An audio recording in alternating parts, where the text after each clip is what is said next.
nephrotic that any.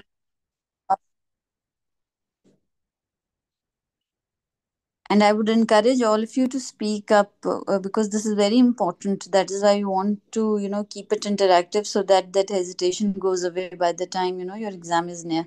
So if there's any question or anything you want to tell, please go ahead. Otherwise, we'll move on to the next topic. So next, so we did the approach to a child with facial swelling or body edema, okay, and we discussed the different differentials that are associated with it, and then we discussed in detail about the nephrotic syndrome. Now we are going to touch upon another important topic, which is an approach to a child with red urine. This is also a very common topic. Hematuria is a common complaint that has been, encountered in the history stations, and so you should be aware about the different causes and then the further management of the cause of that particular condition that the child might be having.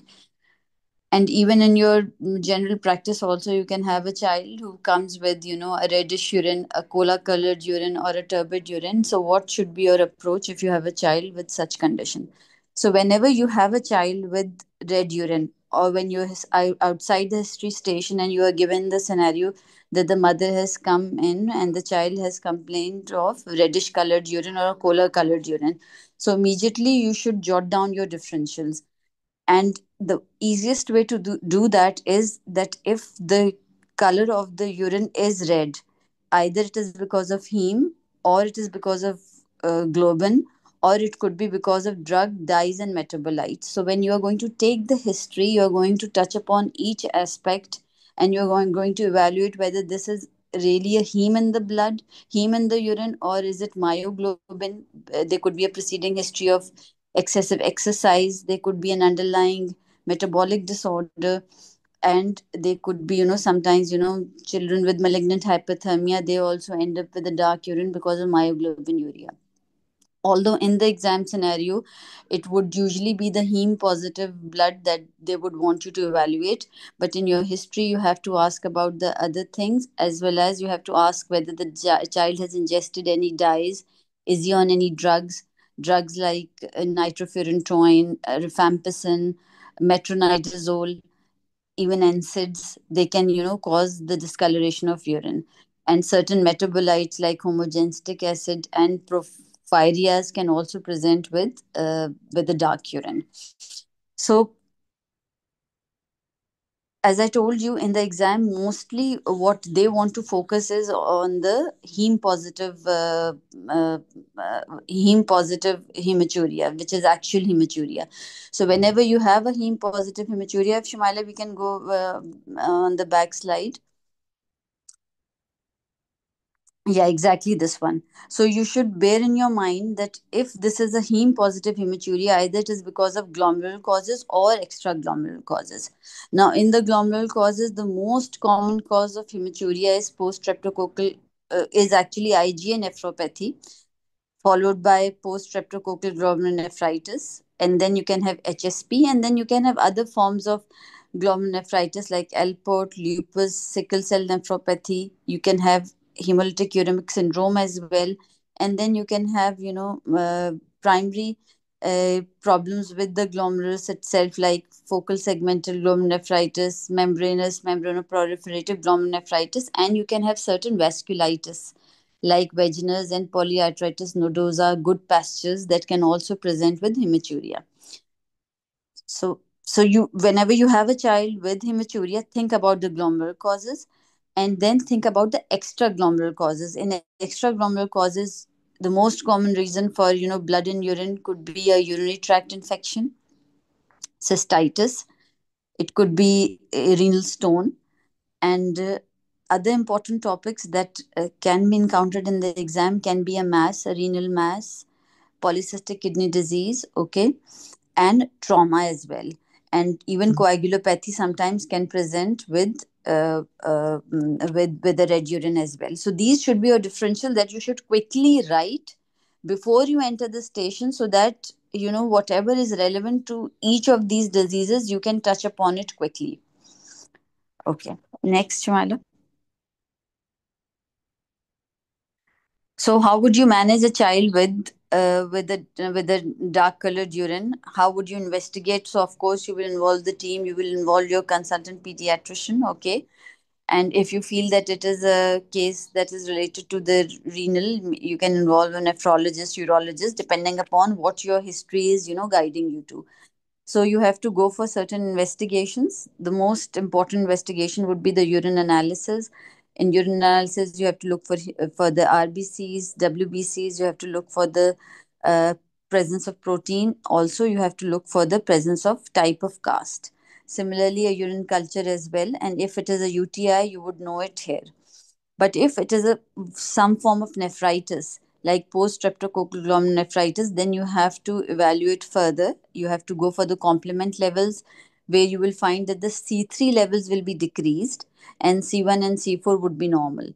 Similarly, to find the evidence of post streptococcal glomerulonephritis, you will do the throat swabs, AST titers, ntDNAs, enzyme and streptozyme test. Okay, and then you can go for some supportive tests like a complete blood count, urea electrolyte, and maybe an ultrasound kidney if indicated. So, according to your case, you're going to select. And in certain cases, if it is an atypical presentation, then of course a renal biopsy might also be indicated later on in the course. So, when you have a child with such a complaint, you have to take a detailed history. You have to perform a general physical examination in which the blood pressure is of utmost importance, presence of anemia, jaundice, rashes, joint swelling, all of these things that would point to any systemic cause of glomerular disease would be important.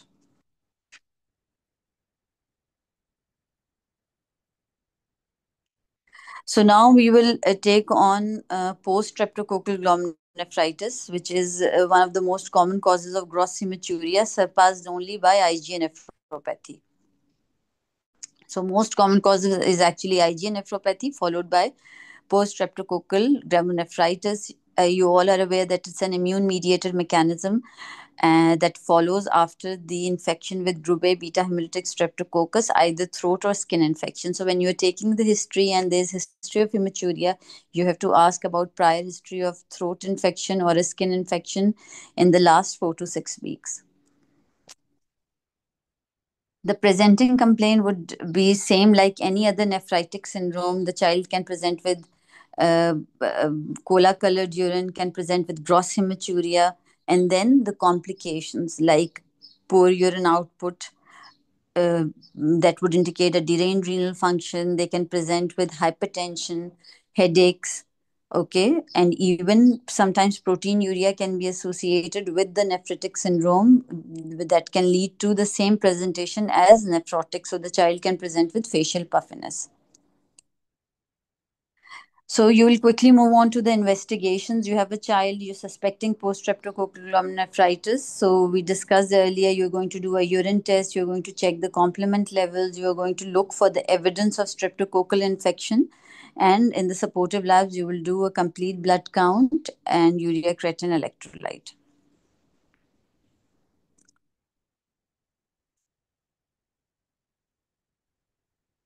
So in certain cases, you would be needed to do a renal biopsy as well, and just like you had cases in nephrotic where you had to go for renal biopsy, so whenever nephritic is presenting with any atypical feature, you have to go for a renal biopsy. For example, if it is nephritis and the child is presenting with proteinuria, okay, so the child is showing manifesting nephrotic as well, so you should go for it. Okay, similarly, if the child has developed an acute renal failure, if the complement levels are normal, now you are suspecting nephritis, you are suspecting post streptococcal nephritis, so you should have a decreased complement level.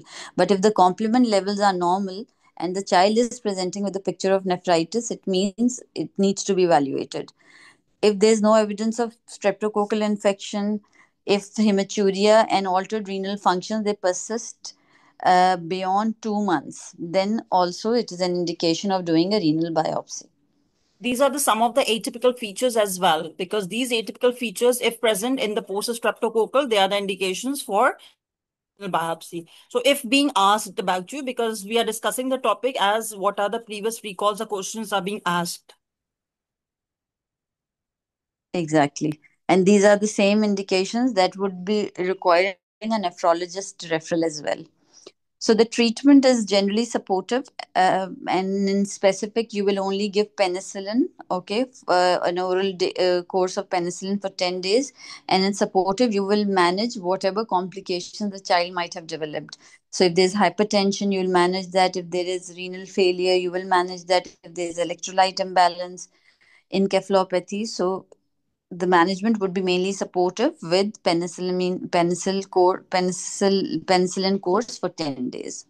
So it's to eradicate the infection as well, though it's a post-streptococcal, but you have to give a 10 days course of penicillin and you have to monitor in the supportive care the intake output, blood pressure, and the weight of the child as well. Exactly. Okay, so the prognosis of post-streptococcal glomerulonephritis is generally excellent. 95% cases would recover. However, 5% can go on to a rapidly progressive glomerulonephritis or chronic renal failure, which would be the indication of nephrologist consultation as well as renal biopsy. So this is about post-streptococcal glomerulonephritis, and this is enough. If you know this, if you know how to identify it, how to involve the teams, do the investigation and manage, and you know the complication, that is all that is needed from you in the exam.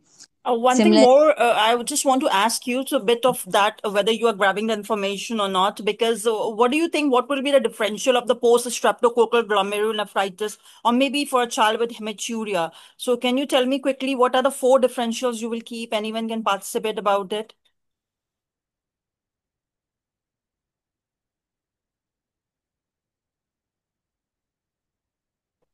First of all, it can be post-streptococcal glomerulonephritis, IgA nephropathy, HSP, or extrarenal, it can be myoglobinuria, or tumor, trauma, injury, UTI. Exactly. Good, good. Very good list. But most importantly, you should be knowing about the like post-streptococcal, IgA nephropathy, HSP, okay, HUS.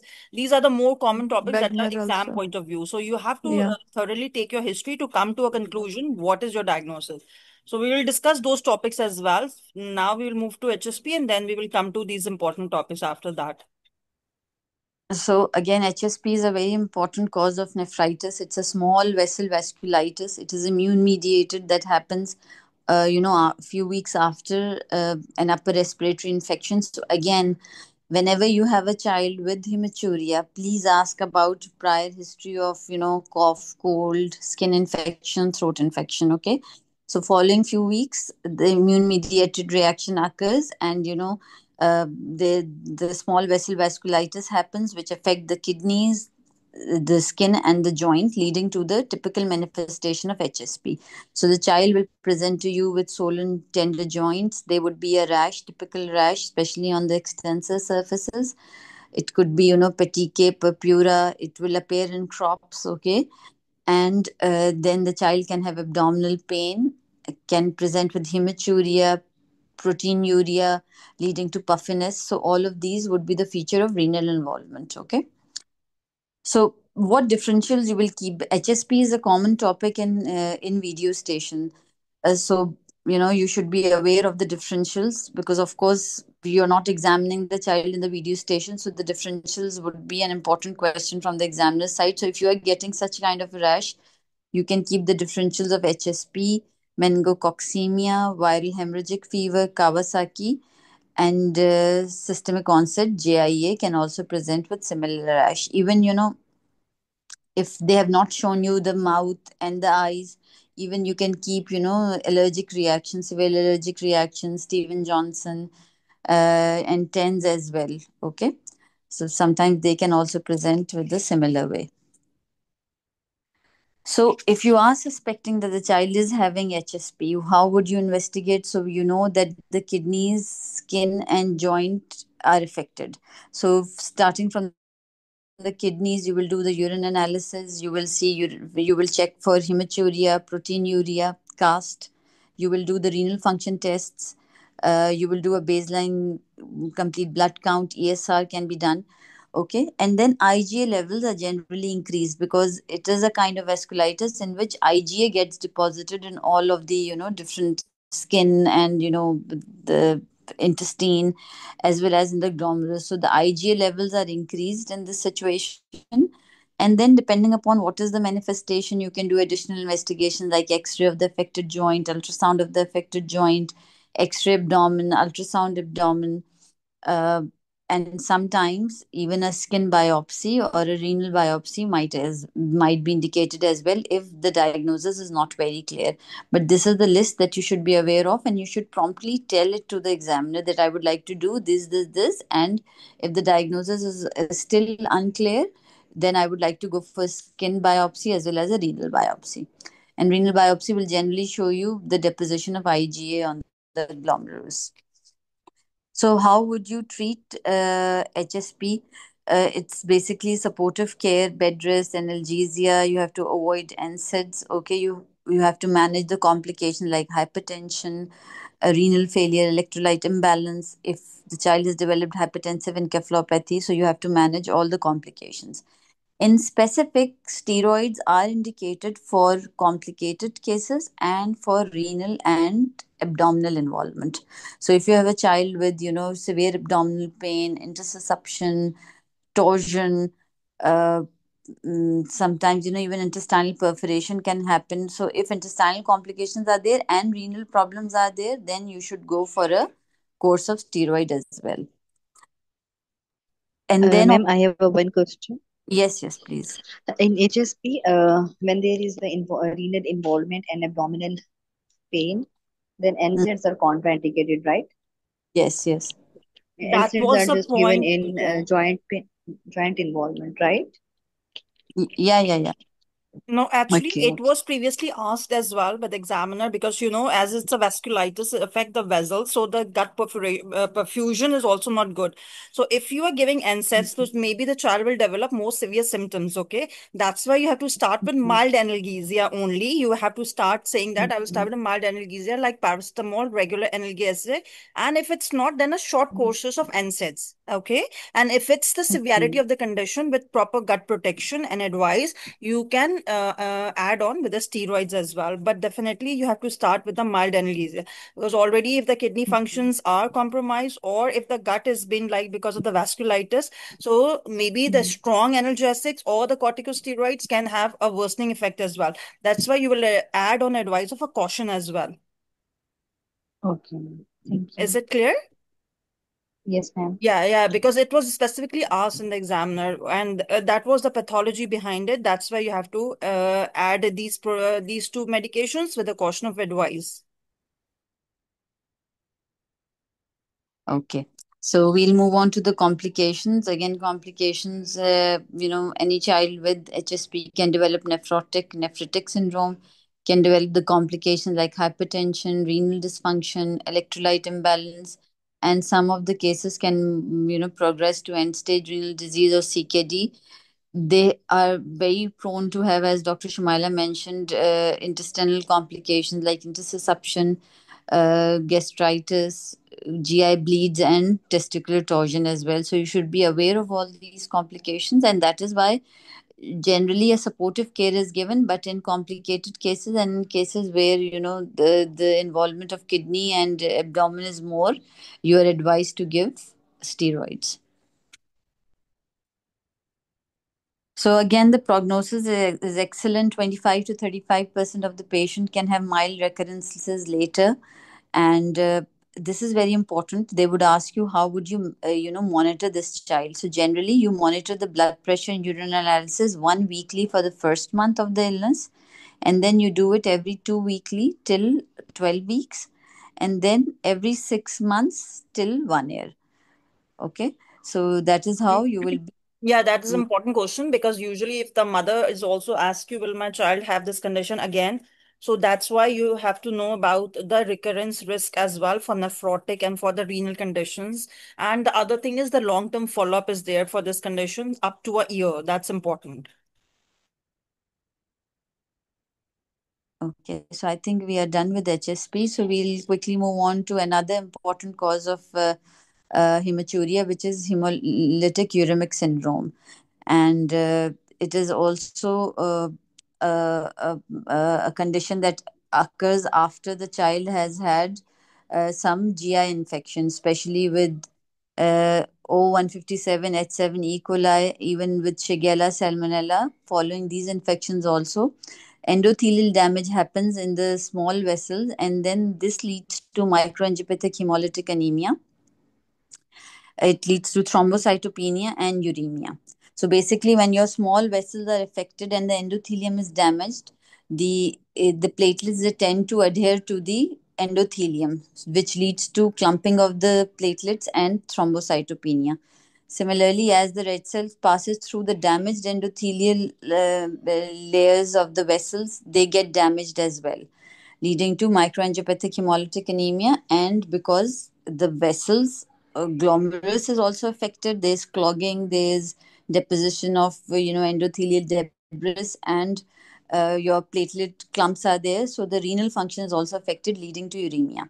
So these are the features, and generally the child will present with a prior history of diarrhea and GI infection, followed by sudden onset of pallor, rash, like petechial rash, and poor urine output. So generally, most of the time, this is the presentation, but sometimes the same child can have, a cola colored or a dark colored urine as well. So, what investigations you would do? As you know, there's a triad. So, you will do a CBC and a peripheral smear to look for microangiopathic hemolytic anemia. You will look for thrombocytopenia. You will look in the peripheral smear for the helmet cells, schistocytes, and Burr cells, which indicates that the RBCs are getting damaged as they're passing through the damaged endothelium. You will do the renal function test to look for uremia, and then, of course, a urine analysis will also reveal hematuria, proteinuria, and because petechia there is hematuria, so you should check for PT, APTT as well, and you can even go for Coombs test if you're suspecting post pneumococcal uh, atypical Hus. Okay, so that can also be done. But the important investigations are related to the CBC, peripheral smear, and your urine analysis. The treatment is basically supportive, as you have seen in most of the cases. The treatment is generally supportive. You will treat the complications, but in certain cases, in severe cases, plasmapheresis is advised. Okay, because the whatever antibodies have been formed, you want to remove it. The child might be a candidate for renal dialysis, and in most of the cases, it is advised not to give antibiotic because it will worsen the course of the illness. So mostly it's a supportive treatment.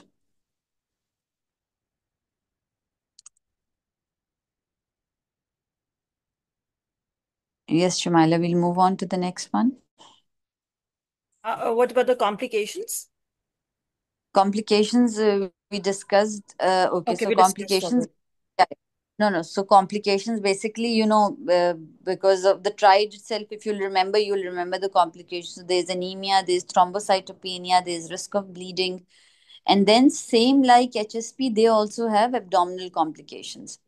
Okay, like intussusception, colitis, even pancreatitis, intestinal perforation. So any abdominal complication can be seen in HUS as well. So any other question you have in HUS? Anybody would like to ask anything? Okay.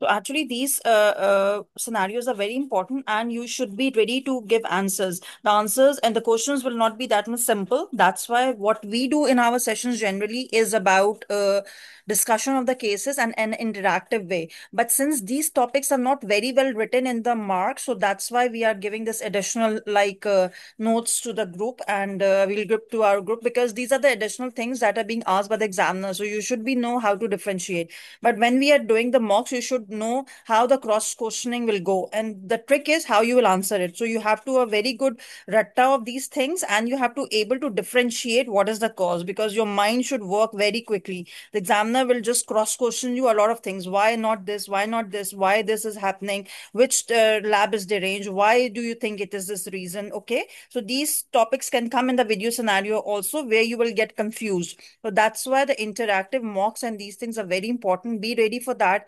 We will be sharing this after the session presentation, and then followed by the mocks. So the next reason why a child might be having hematuria could be Alport syndrome.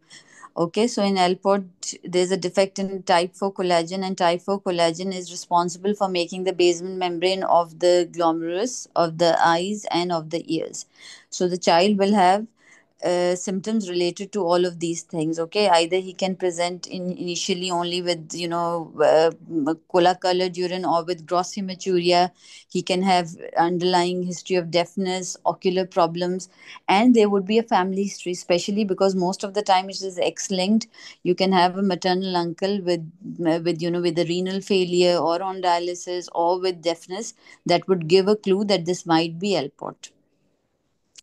So this is important, okay? And in Alport also, the investigations are the same as we discussed: urine analysis, renal functions, renal biopsy might be needed to come to the final conclusion, even genetic testing, and the because there's involvement of the eyes and ears, so you will do an ophthalmology screening as well as an audiometry as well.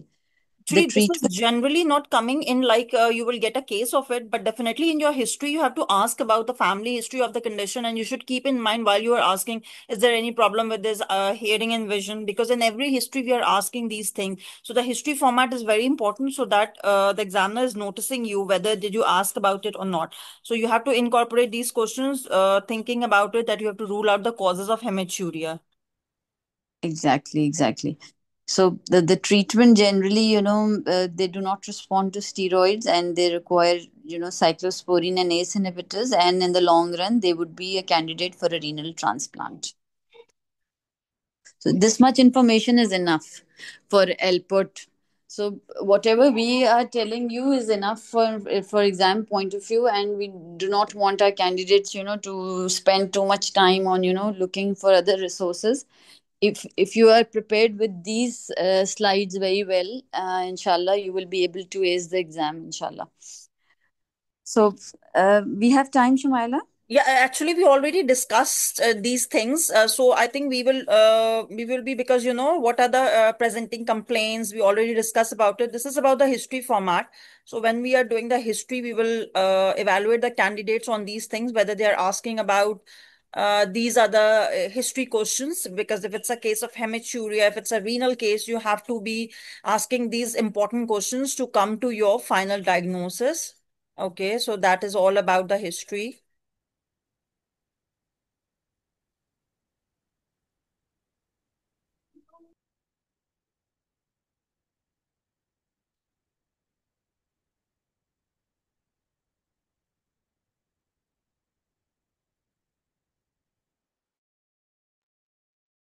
So we'll quickly move on to approach to renal mass. So we did approach to a child with facial edema, approach to a child with red urine, and now we are on one of the most important topic: approach to a child with renal mass, which can be a part of history and could be a short clinical as well as a video station, where they might show you palpating an abdomen and they are focusing on a mass on the lumbar area. So whenever you have a mass in the lumbar area, you will need to have, a list of your differentials, starting from the simple ones and going on to the complicated and common causes. So of course, because it's a renal mass, it could be the hydronephrosis, it could be a polycystic kidney disease, it could be a transplanted kidney. Sometimes a renal vein thrombosis can present with a renal mass, and similarly, tumors like Wilms and neuroblastoma can also present with a renal mass. So can the fecal mass. And of course, for the fecal mass, physical examination, if you will press on it, it will cause the indentation and you will be able to identify it. So these are the differentials of your renal mass. Now, the most important renal masses are neuroblastoma and nephroblastoma, and you should be able to, differentiate between them depending upon, the history and other findings. So generally, a neuroblastoma is seen in younger age groups. It is mostly unilateral. It presents with a painful mass, whereas the nephroblastoma is usually, a painless mass because kidneys are present on both sides. So the Wilms tumor can be 10%, can be bilateral. Okay. And generally, your Wilms tumor would present in a slightly older age group, whereas neuroblastoma will present in a younger age group. Similarly, calcification is a very important feature. 80% of the neuroblastoma will have calcifications in it. They are poorly marginated, whereas Wilm tumor is well marginated. Okay, and metastasis is also different. Neuroblastoma goes into the bones and bone marrow, whereas the nephroblastoma tends to metastasize to the lungs. So this is another picture that is showing that you can see how well circumcised the nephroblastoma is, whereas the neuroblastoma is, has an uneven margin and will have calcifications as well. And the crossing the midline is also an important differential between these two. One is able to cross the midline, and the other is usually because it's from the kidney, it's restricted to one side, like it's not crosses the midline. So that is an important differential as well when you are putting your examination and you're examining the abdomen. So these are the important points on which basis you will make a differential. Exactly. That was a very important point. Thank you for adding, Shamila.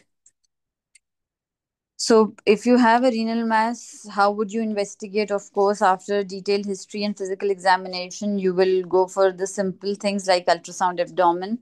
If you identify the mass, then you have to go for CT scan. If you are suspecting a malignancy, of course, then tumor markers like alpha fetoprotein, metabolites like vinyl mandelic acid, homovinyllic acid, especially in cases of neuroblastoma, can be done. And then you have to look for secondary metastasis. So you have to do the chest X-ray, PET scan, bone marrow biopsy, okay, to look for metastasis, and of course other supportive tests like a complete blood count, a renal function test, a urine analysis, which can again show, signs of hematuria and even proteinuria. This is an important slide. Neuroblastoma, I want you to remember because it metastasizes to the bones. A lot of children with neuroblastoma can present with proptosis and ecchymosis. So this is an important feature of neuroblastoma. Plus, an additional feature of neuroblastoma is opsoclonus myoclonus syndrome, which is basically dancing eyes, dancing feet syndrome, in which the child has involuntary rapid eye movements along with the lightning limb movements, which is jerking, and also there will be ataxic. This basically happens because of autoimmune mechanisms that are implicated with neuroblastoma that then affect the nervous system and the neuroendocrine system. So now coming to another topic, important topic, renal transplant. Okay, you can have a case in a video station, or you can have a case in the clinical station with a scar in the lower abdomen. If it is a hockey stick like scar, it is most probably a scar of renal transplant, and you will be able to palpate a kidney beneath that scar. So if the situation is such, then probably it's a case of renal transplant. Then you should be aware about the indications of renal transplant and the contraindications of renal transplant. As you know, indication for renal transplant, any condition leading to an end stage renal disease would require a renal transplant, okay, or a chronic kidney disease will require a renal transplant. The causes can be anything that we have learned before. It could be glomerulonephritis, it could be HSP nephritis in some cases, HUS in some cases, it could be, tubular causes, and so on and so forth. This is one exam question that is important. What are the contraindications of kidney transplant? So any acute malignancy, presence of immunosuppressive status, a chronic illness in which the life expectancy is less than 2 years, especially uh, and end stage disease of the heart and lungs, of course, you will not go for a transplant.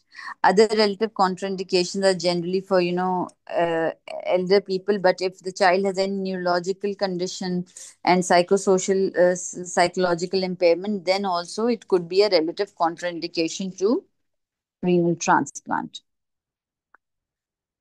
I think we are done with the topics that we had decided to cover today, Alhamdulillah.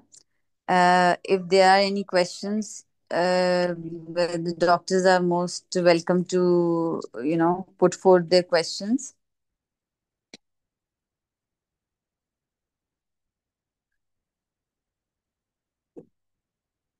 Ma'am, in renal transplantation, as the transplant has been done, so what Mm-hmm. investigations we will do for that mass? Matlab, means it was a transplanted kidney. If the examiner said, for example, it is a transplanted kidney, then how will you proceed? So So what generally, will if be done? transplant has already happened, the child would be on immunosuppressive drugs. Okay, so you would have to monitor the, for the immunosuppressive effects of the drugs, especially, the bone marrow suppression. So a regular CBC, a regular function, renal function testing, liver function testing, because a lot of drugs are nephrotoxic, liver toxic. So that is what would be needed. And of course, you have to monitor for the renal function, urine output, blood pressure monitoring.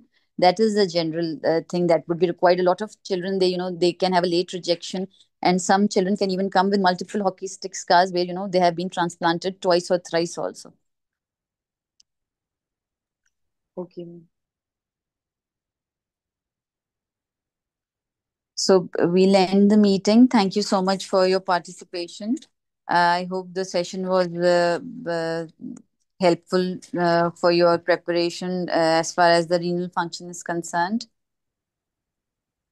Yeah, thank you Okay, so ma'am. much. Your session is very helpful, and you explain in detail, and also you complete the whole topic with the differentials and all the investigations and the treatment. That is the nice thing. Thank you so much. So that is the point exactly, that we don't want you to, put your efforts in, things that are not very fruitful. So focus and study smart. That is the key, inshallah.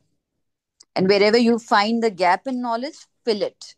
So don't leave that one, unattended. So if you feel that you don't know a topic completely, go ahead and read it from Nelson and take the details.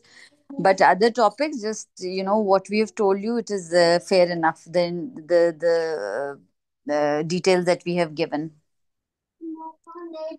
Because this is like Okay, ma'am. of course it's a exam for a registrar level, right? So mid level, so we cannot do the whole things what we are covering in the 4 years of residency, but the important topics definitely we have to put an emphasis on that, because we know about this is exam pattern, and that's why we are preparing for it. All the best for you guys, and if you have any other questions as well, you can inbox us as well for any inquiries.